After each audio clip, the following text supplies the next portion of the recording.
Let's review some of the terminology used in IS-3. We will start by going over what is a location and a unit under IS-3. This is super important to understand before moving forward. A location is defined as a discrete organization or entity governed by the regions of the University of California. Locations include, but are not limited to, campuses, laboratories, medical centers, and health systems, as well as satellite offices, affiliates, or other offices controlled by the regions of the University of California. A subset of a location is a unit. A unit is typically a defined organization or set of departments. More specifically, it is an IT, academic, research, administrative, or other entity operating within UC, or an academic school or administrative organization led by a location-appointed unit head. We will go into more detail about units on the next slide, but first, let's review two examples. Example 1. Each of the following are units when they budget, plan, and manage IT resources for their organization. Housing, Student Health, Admissions, Division of Physical and Biological Sciences, Division of Social Sciences, Division of the Arts, Division of Humanities, Basket Engineering, and Police Department. Example 2. A Vice Chancellor of Student Affairs and Success determines that all of its departments will budget for and plan IT resources centrally. Thus, Student Affairs and Success departments such as Housing, Dining, Career Success, Disability Resource Center, Student Health, and others form the unit. Taking a deeper look at the role of units, they are a point of accountability and responsibility that results from creating and collecting or managing and possessing institutional information or installing and managing IT resources. A unit is typically a defined organization or set of departments. Units are responsible for managing cyber risk, and they have budget authority at a level to fully accept and manage risk for its institutional information and IT resources. Data is classified in one of 4 data protection levels. Protection 1, shortened to P1, categorizes data that requires minimal protection. This type of data includes public information or information intended to be readily obtained by the public, but whose integrity is important and for which unauthorized modification is the primary protection concern. P2 data requires low protection. This is internal institutional information and related IT resources that may not be specifically protected by statute, regulations, or other contractual obligations or mandates, but are generally not intended for public use or access. P3 data requires moderate protection. Institutional information and related IT resources whose unauthorized disclosure or modification could result in small to moderate fines, penalties, or civil actions. Institutional information of which unauthorized use, access, disclosure, acquisition, modification, loss, or deletion could result in moderate damage to UC, students, patients, research subjects, employees, community, reputation related to a breach or compromise, could have a moderate impact on the privacy of a group, could result in moderate financial loss, or could require legal action. P3 data is important academically because this is where FERPA data is categorized. And finally, P4 data, institutional information and related IT resources whose unauthorized disclosure or modification could result in significant fines, penalties, regulatory action, or civil or criminal violations. Statutory, regulatory, and contractual obligations are major drivers for this risk level.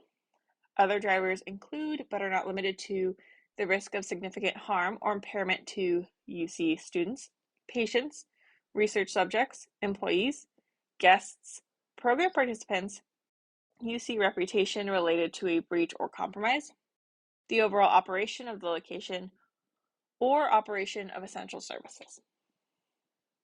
Be careful when classifying information. Overclassification may result in additional costs and compliance requirements, while underclassification may result in inadequate protection that could lead to data breaches. For more information and to see examples, we encourage you to visit ITS's webpage titled Protection Levels for UC Institutional Information and familiarize yourself with the data protection level classifications. Data is also classified based on level of availability. All UC institutional information and IT resources are classified into one of four availability levels based on the level of business impact their loss of availability or service would have on UC. Availability Level 1, or A1, classifies data where loss of availability may result in minimal impact or minor financial losses. Examples are loss of availability to laptops, workstations, and streaming systems like music and video. Data classified as A2 means that loss of availability may cause minor losses or inefficiencies.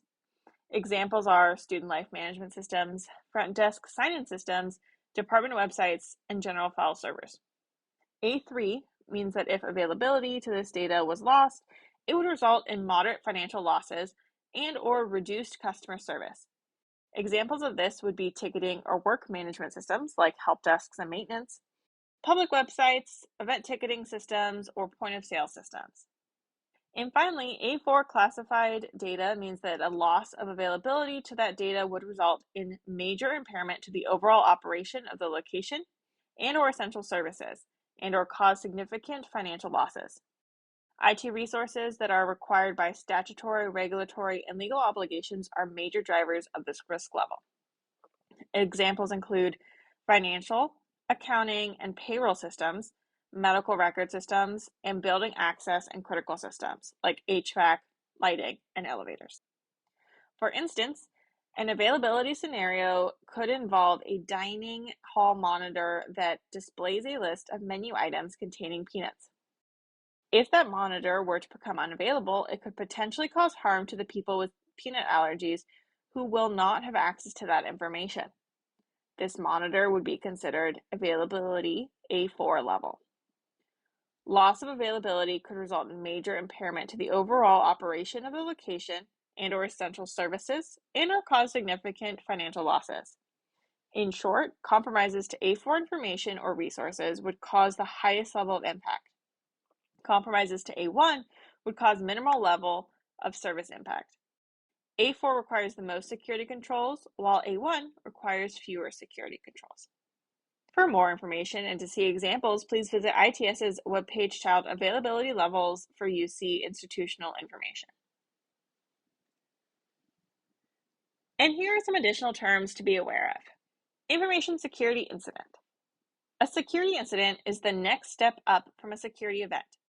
It is a compromise of the confidentiality, privacy, integrity, or availability of institutional information or IT resources in a material or reportable way. An example of this would be that if malware was exploited, that would be a security incident.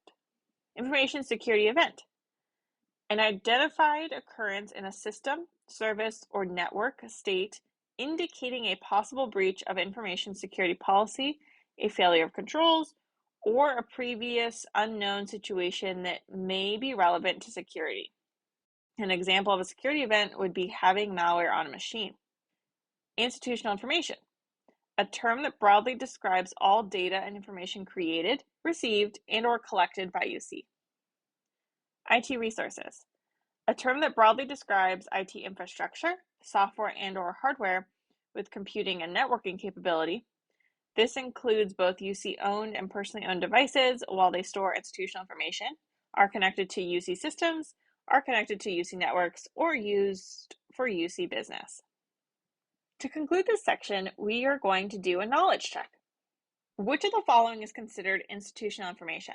Is it A, documents, B, video recordings, C, log files, or D, all of the above? I will give you a moment to consider the question, and if you need more time, feel free to pause the video.